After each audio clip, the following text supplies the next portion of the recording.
You know, Naruto has always been connected to Hinata, to some degree. Kishimoto likely had this planned from the start, though he didn't really show Naruto as interested at all until right there at the end. I'll be honest, Naruto and Hinata isn't the best love story ever told, but I respect it because of how similar it was to Kishimoto-sensei's own relationship. And due to that, due to the story of Naruto basically being a parody of his own life, I accept it as the best answer to Naruto's romantic dilemma. Due to my love of the Hinaruto ship, but desire to see it executed differently, I thought that the best way to do so was through putting them into a situation where they can get to understand each other better. But how can we do that? Well, that's when an idea came to me. What if we make Hinata the Jinchuriki of the Yin Nine-Tails? Maybe that'll help a bit. To help make the timeline in this work, I'm going to make Hinata and Naruto about the same age. I mean, they already were close, but I'm going to make it so that Hinata will probably be just a bit older to help the timeline work.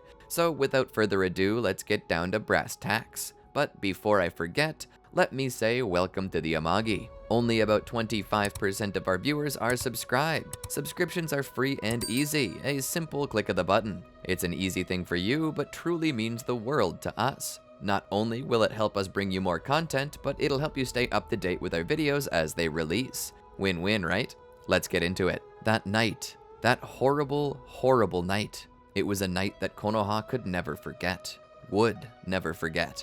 Already plans were established to build a monument to the fallen. The night that the nine-tailed fox appeared. Rampaging through the village, it nearly killed everyone. If not for the brave acts and sacrifices of the many shinobi who, despite how outmatched they were, continued to push the beast back, all would have been lost. It was an unlucky thing that the Nine-Tails randomly turned to the side to attack the Hyuga clan compound.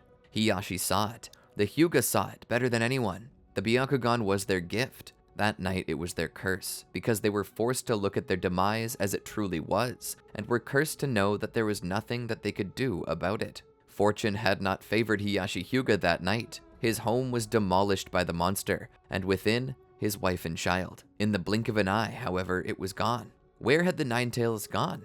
For a second it was there, and like a flash of light, it disappeared. "It's the Hokage," one of the other clansmen had said. It was the fourth Hokage. Whether it had or hadn't been, Hiyashi didn't know. He didn't care. He was digging through the rubble of what had once been his home, feverishly ripping away at the ruins, his hands full of splinters, his fingernails bloodied and half ripped away as the clear white of his eyes was fogged by the appearance of tears. It was far too late for his wife. She was already gone. Hiyashi's whole world was crashing down. Looking away from the woman he loved, he tried to maintain his sanity for the time being. Rushing to where once stood the room of the baby, his own daughter, he also tore away. Exposing the broken crib, there laid within an infant, bloodied and unconscious. For a time, he'd feared she was dead. How could such a loss occur? How could he lose everything in a single night? Slowly reaching out for the little girl, he gently lifted her up into his arms. From his heart, a silent prayer echoed out into the night that this one last thing not be taken from him.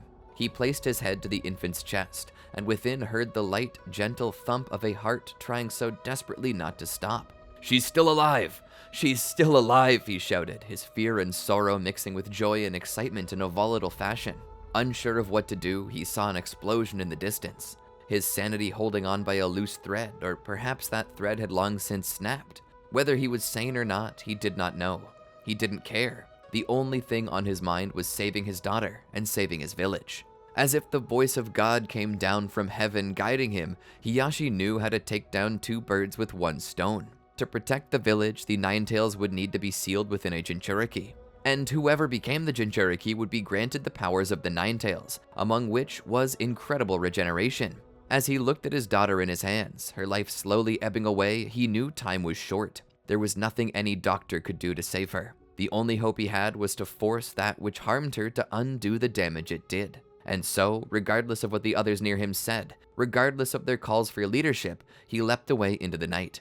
The elder saw and knew that Hiyashi was in no place to lead right now. He was too focused on his daughter. And though the elder had always put the greater clan above his own desires, including those of his immediate family, he couldn't say he didn't understand. Hiyashi had always had a softer heart, one not meant to lead with an iron fist the clan most often used. But maybe that was why Hiyashi was the best to lead them. The old ways were what the elder clung to, but as he looked around, he began to think that maybe they had become antiquated. The old ways once were devised to protect the clan, but now it had imprisoned them. Maybe Hiyashi would one day change that. That was the hope in the elder's heart, and now he wanted Hiyashi to do what he needed to. Stepping forward, the elder began to issue out commands. Through the trees, under the dense leaves that cut the moonlight to ribbons, Hiyashi raced. In his arms, he felt the sweet, innocent, and humble chakra of this child he so loved steadily growing weaker. Only embers remained. Her time was almost out. Whether it was on purpose or not, or whether he even knew it, Hiyashi had opened the first gate, the gate of opening. This boosted his speed and allowed him to move faster. Hysterical strength. He began to lose track of time. It felt as though time was moving so slow, as if every moment stretched into eternity. As he got to the clearing, his speed truly must have been a divine gift, because the second he passed a certain point, a barrier came down, cutting the hem of his robe, severing the tips of his hair. He had just made it to the barrier in time. Unfazed, he kept rushing. Getting to the center, he saw a baby laying there as the mother and father were impaled. He witnessed Minato forming the hand signs of the Reaper Death Seal. He cried out, "Lord Fourth, please!" Falling to his knees, he saw Minato and Kushina look in his direction. "Please, Minato, she's dying. She needs the Nine-Tails. I've already lost my wife. I can't lose my baby too," he shouted. It was quite unlike Hiyashi to beg. It was below his sense of honor, decency, and pride. So if he was crying out for this help, it must have been important. Minato understood the pain he was feeling. He too was losing his wife and was threatened to lose his child. As he finished the seal, Minato realized the strength of the Nine-Tails and understood that maybe it would be best separated in two anyway. Splitting the beast by its yin and yang half, he sealed the yang half into his son, and then commanded the Reaper to seal the yin half into baby Hinata. Hiyashi knelt there for a moment, looking at his baby. Suddenly she coughed and began to cry, strength returning to her. Tears overflowing, he pulled her to his chest and began to cry with the same intensity as both Naruto and Hinata. It wasn't long until another group of shinobi appeared, followed by Hiruzen. Hiruzen, seeing and hearing him, ran over to check up on him. "Hiyashi! Hiyashi, are you okay?" Hiyashi, tears still spilling from his eyes, gave the most comforted smile as he showed Hiruzen Hinata. "She's still alive! Look, she's still alive!" Hiruzen saw this behavior and knew that Hiyashi had been pushed to the brink. He knew what he had witnessed, what he had gone through.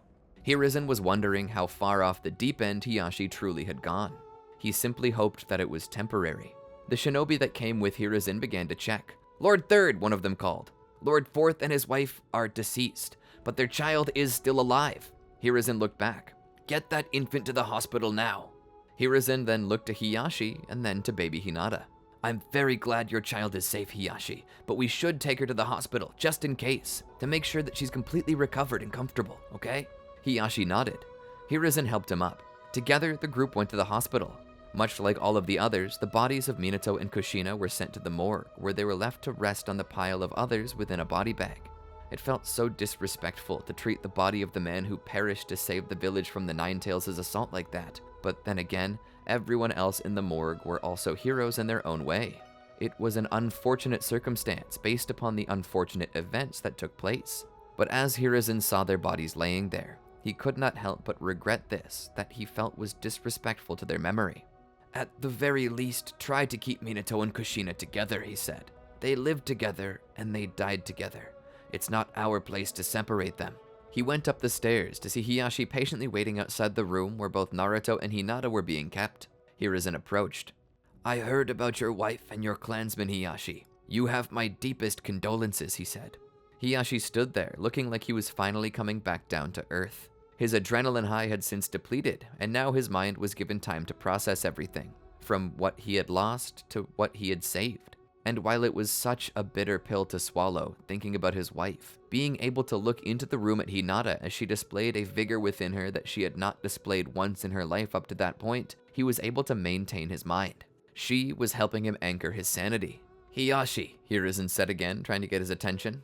Hiyashi looked over. "I feel like I abandoned my clan," he said. "In the middle of the attack, they sought orders, and I deserted them for the sake of my daughter." "And that wasn't wrong," Hiruzen said. "Your father was there. He took command and did so in a calm, orderly way that you likely would not have been able to do in the state you were in."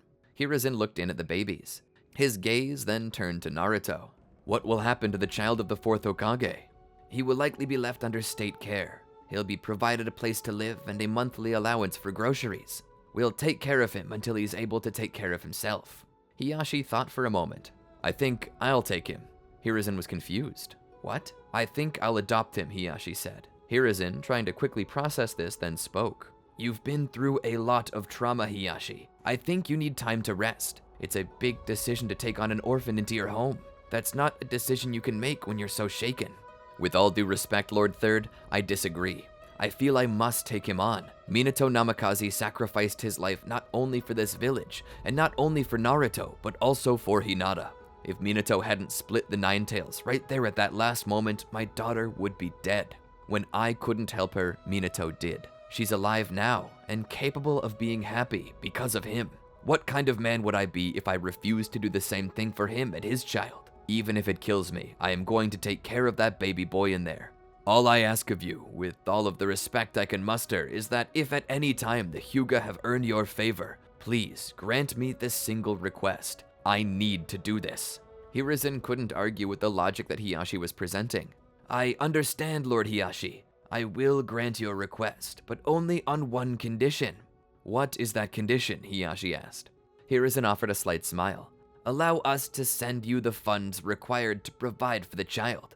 You see, Minato died to protect the village as well. We all owe him a great debt, and this will allow us to feel as though we're honoring his memory. Hiashi nodded. Of course, I agree to your terms. From that point on, Hiashi was the legal guardian of Naruto.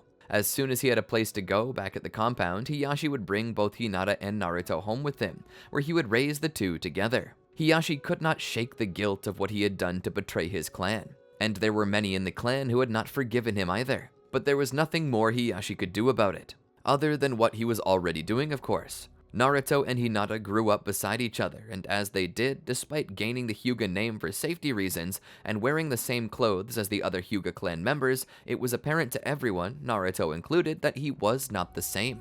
Hiashi would take Naruto to the side, sit him on his lap, and explain everything to him, telling him the circumstances of his birth, about his parents, and stories about the great yellow flash of the leaf. That being said, he would leave out the part where Naruto and Hinata were the Jinchuriki of the Nine-Tails. They were too young to know this, and very likely would not be expected to use this power until they were far older, so there was no need to dump such a heavy burden upon their shoulders. That being said, Naruto and Hinata hit it off well. The two of them played almost non-stop. Whenever they went anywhere, Hinata was always so shy, but she opened up around Naruto like nobody else. Even Hiashi sometimes found it hard to get her to open up about things to him, but Naruto was the one she opened up to. Hiashi understood and respected it. However, he always charged Naruto with that if Hinata ever told him something very important that Hiashi should know, that Naruto would tell him.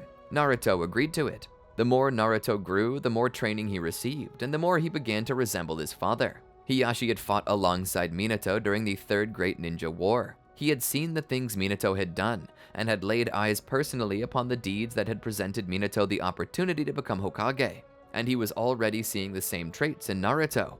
Hiashi could not train Naruto in the ways of the Gentle Fist, primarily because Naruto lacked all requirements to even attempt to learn it. Even if he didn't possess the ability to control chakra from all 10 Ketsu as opposed to his hands and feet only, he would still be able to learn enough of it to count if he only had the same observational prowess of the Byakugan. But he didn't, so Naruto's training differed greatly from Hinata's, which required a new teacher entirely. Naruto was being trained the same way Minato had. Before even being enrolled in the academy, there was an issue. When Hinata's 3rd birthday rolled around, when Naruto was still 2, someone from the Hidden Cloud attempted to take Hinata away for the purpose of stealing her Byakugan. Such an attack was intolerable to Hiashi, which led him to not even hesitate to use lethal force against the assailant. Hiashi killed him without mercy. But what Hiashi hadn't known was that the man he had killed had been sent to Konoha as an ambassador for the Hidden Cloud, and because of that, the Hidden Cloud had called for the head of Hiashi. The Elder would make the decision to sacrifice Hiyashi's twin brother, Hizashi, in exchange, as they both knew that the reason they wanted Hiashi was for his Byakugan. Hiashi never forgave himself for letting his brother die in his place, but it quieted the Hidden Cloud, who had no choice but to accept the body as the payment they desired. Peace would be restored, but not in any way that would make Hiashi feel any better. After all, his brother was dead, and for the second time since the Nine-Tails attack, Hiyashi felt as though he failed his clan. And with the eventual fall of the Uchiha clan, it just felt as though Konoha was slowly falling apart. Whoever had released the Nine-Tails that day had done more than massacre a lot of people. They had severely destabilized the very village itself, to the point that it was collapsing under its own weight. He had often spoken of this to Hiruzen, asking what it was that they could do to repair the damage done, and Hiruzen said that he wasn't sure it was possible to return Konoha to the way it had been before the attack. They had lost a fundamental part of their village. The Uchiha had long since perished, and while the Senju clan was all but assimilated into other clans, he had hoped that the foundational clans and their legacies could be reformed and upheld by those who remained. But with the fall of Uzushiogakure, he wasn't sure that there were any other descendants. The Uchiha and Senju were gone. The Uzumaki were gone. The only clan that remained from the beginning was the Fuma clan, whose distant blood relations with the Uchiha left them as the sole heirs of all the Uchiha once held. The police force was left in their hands, and Hiruzen had even considered sending Sasuke, the last Uchiha, to live with the Fuma in hopes that it could fill a hole in his heart, but Sasuke seemed to refuse. The last Uchiha, and due to the trauma he'd experienced, it became a question if he would ever be able to let go of the past and forge a new future. Hiruzen told Hiyashi that for Konoha to survive, it too had to let go of the past and instead forge something new. That meant they had to stop trying to fit Konoha back into the mold it had held in the past before the Nine-Tails, but instead needed to focus on the togetherness of now. Clan differences needed to be set aside. It was time for all clans to understand that the entire village was a single clan, and needed to function like that. The Uchiha had rose up against Konoha to defend the honor of their clan, putting their own needs above the village. This had never been the desire of Hashirama Senju, nor the view of Tobirama, who during his short tenure as Hokage, worked to erase the borders between clan and village. "This is how we survive, Hiyashi," Hiruzen said. "The Hyuga clan, as well as all other clans, need to forge a bond of brotherhood, so deep that the village itself becomes the family we seek to defend." "It's going to be hard to do," Hiyashi said. "The Hyuga are very traditional. We're set in our old ways. Breaking us from that will not be easy." "I understand, but you've already displayed the beginnings of what we require of the villages. When Naruto had nowhere else to go, you gave him a home. You shared your clan and your name with him to safeguard him. If all villages can do this, and we cast off fear and isolationism, this village will recover.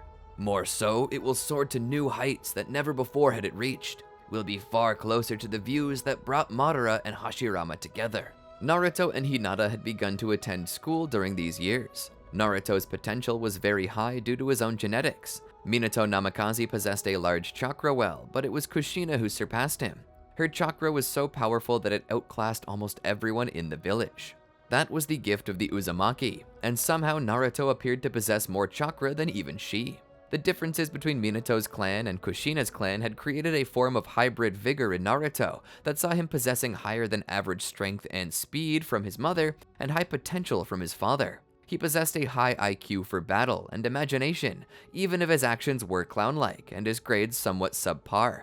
Hiruzen knew that this was the goal of the newest project he was launching, to get the village's clans to open up to each other, to stop breeding only within their own clan and to instead spread out and turn Konoha into the melting pot of the world, where everyone had the potential to do anything. As Naruto studied, Hinata wasn't far behind. She was nervous, shy, and timid in the presence of other kids, but that was okay. Naruto was there to keep her company. Together, the two of them learned, and eventually they would graduate from the academy together, becoming genin themselves. They would be paired up together with Kiba and Akamaru, and the three, technically four counting the puppy, would then be placed under Kurenai as their jonin.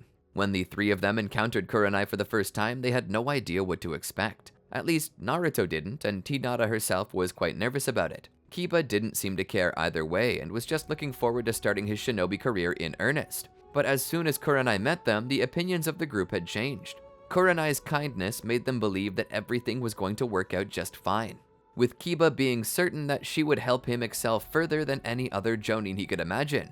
For some time, they did what they normally would, which was train under their master as well as complete small missions, like finding a cat or helping an older farmer plow their land after accidentally throwing out their back.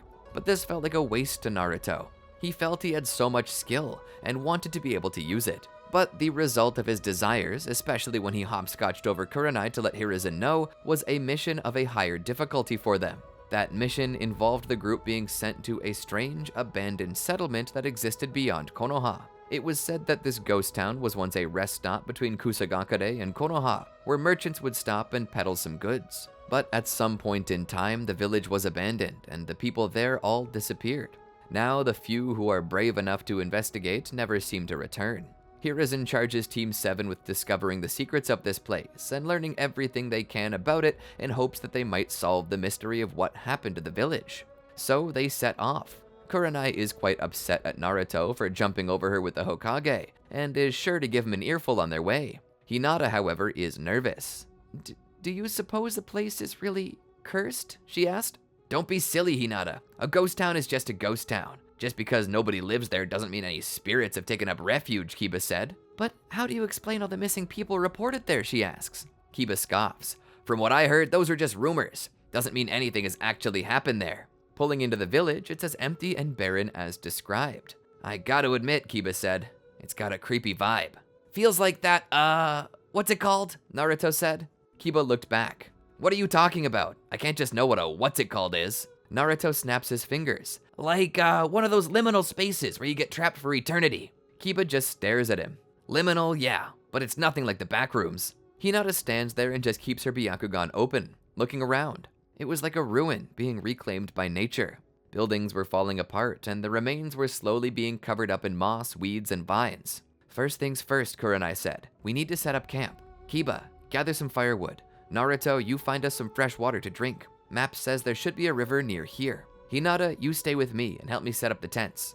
Hinata nodded and walked over, opening the packs up and pulling out the tarps and supports. Naruto would leave for the forest with Kiba, who would split off from him and head in a different direction entirely. Naruto, carrying 4 canteens around his neck, would make his way to the river. As soon as he got there, he knelt down and tasted the water. Yup, that's fresh water, he said, as if he expected it to be anything else. Pulling out the canteens, he began submerging them into the gently flowing water. As he did so, his eyes caught hold of someone else by the river. Looking up, he saw what looked to be a little girl no older than himself on the other side. Her hair blonde, and her eyes the most vibrant blue he had ever seen. Their eyes met for just a moment. The girl immediately stood and began to rush off, as if she were terrified. Hey, wait!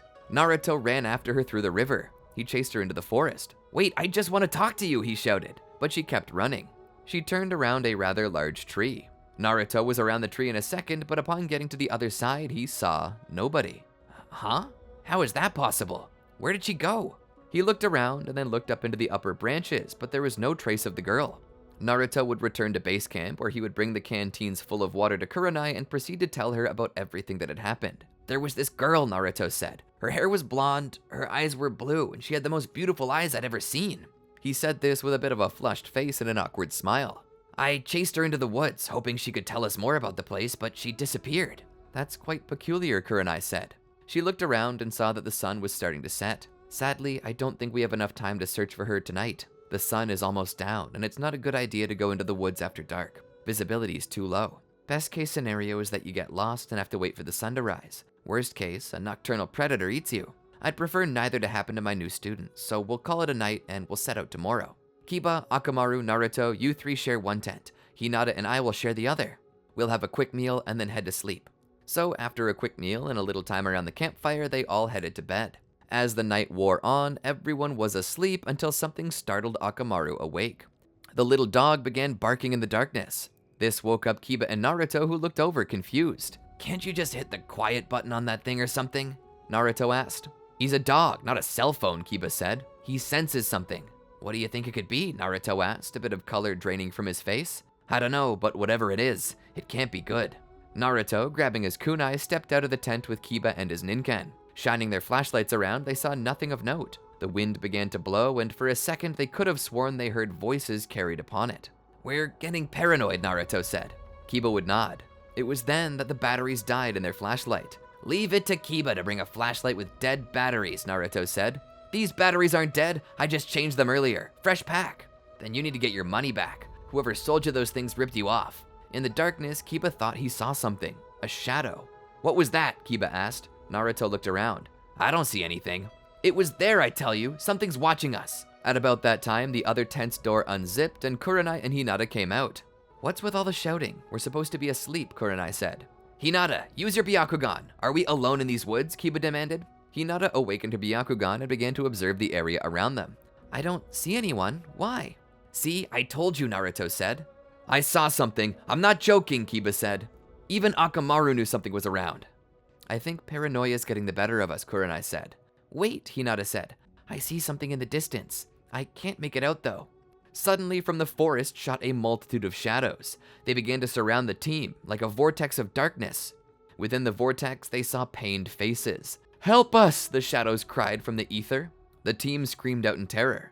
Kurenai, believing that someone had cast genjutsu on them, attempted to dispel it, but nothing happened. This was no illusion. This was real. Get back in the tents, Kurenai demanded. The four of them entered the tents and closed them up. Will these walls really protect us? Hinata asked in a panic. Kurenai wasn't entirely sure, but she spoke. Whatever these things are, they don't seem overly tangible. They shouldn't be able to get us here if we stick together. Slowly, the sound faded. Out of the blue, Kiba's flashlight turned back on. What's up with this? He wondered. Suddenly, the door began to slowly unzip. Kurenai pulled a kunai, ready to defend herself and her students. The door opened, and from outside was the face of the blonde-haired girl. Are you all right? She asked. Who are you? Kurenai asked. I'm Lila.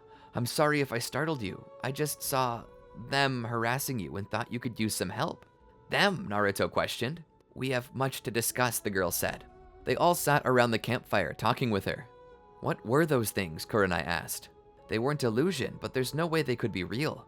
Those were the spirits of my ancestors, Lila said. A few years ago, a man of great ability came here named Momono. Possessing the ability to control the shadows themselves, he sought to turn this place into his own personal domain. But when the people here refused to worship him, he put a curse on the village, binding all of the souls of people here to a powerful scroll. Now they wander as spirits. Any who perish here join the ranks of the damned, cursed to forever wander between worlds. Doomed.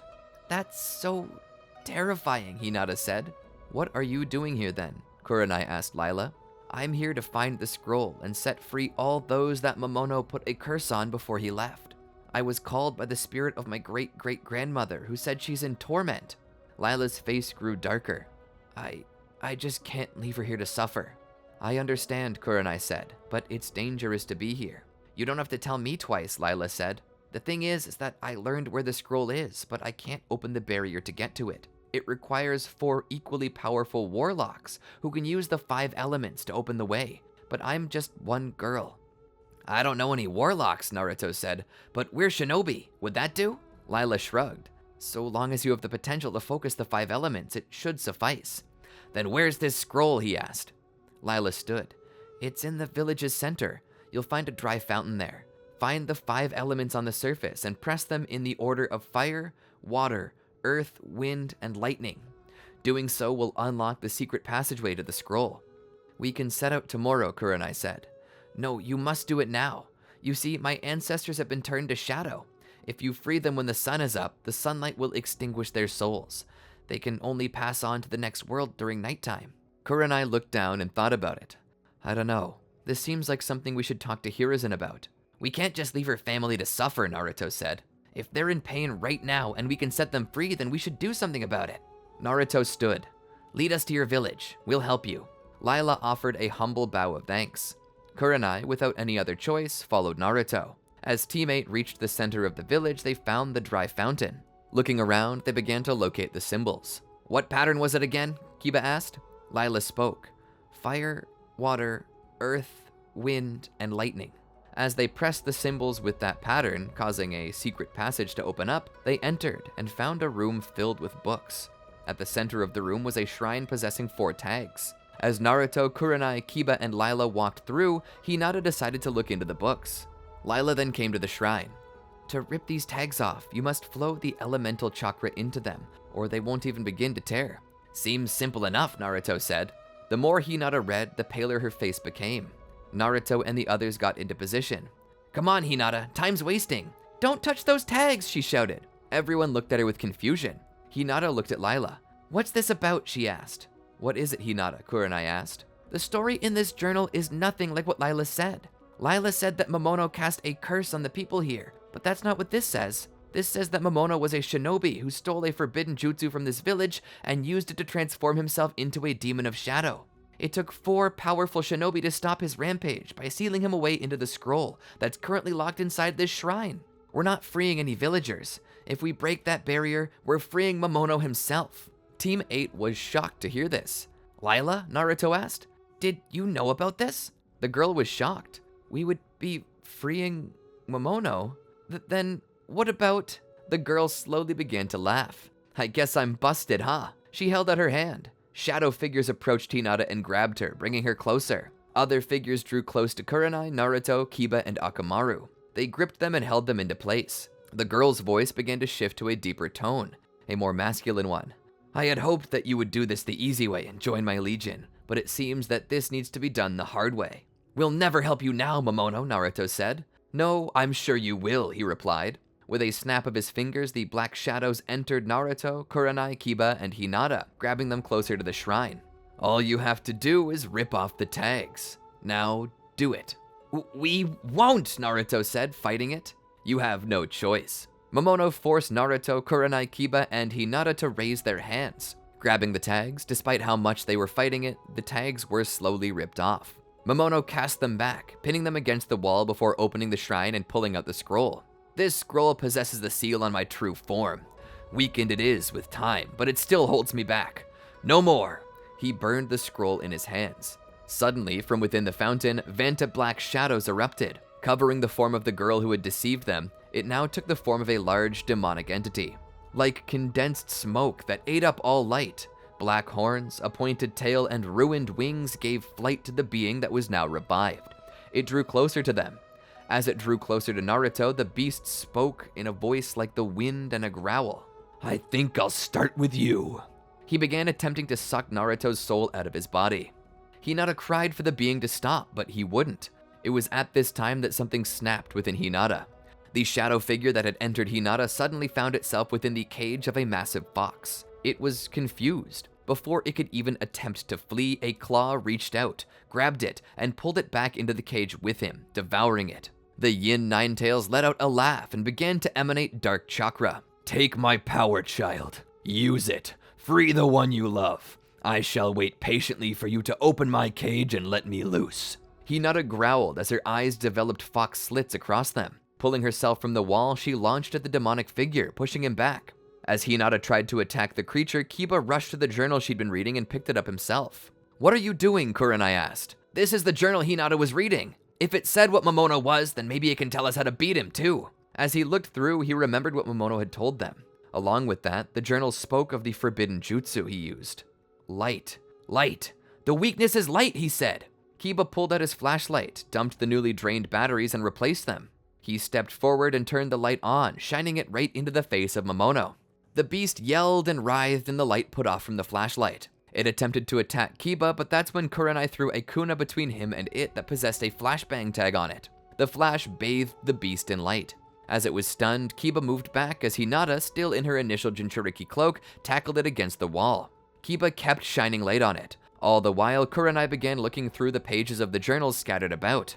They have to have written somewhere what type of sealing method they used, she shouted. As she looked through, she discovered what appeared to be the sealing formula within the scroll. Pulling out an empty scroll of her own, she began to write the seal upon it. Sitting it down, she filled it full of chakra before putting her hands into the sign of the ram. Chains shot from the scroll and wrapped around the shadow beast. Momono was slowly pulled out toward her. No, I won't go back, he shouted. Reaching his hand out, he clenched his fist.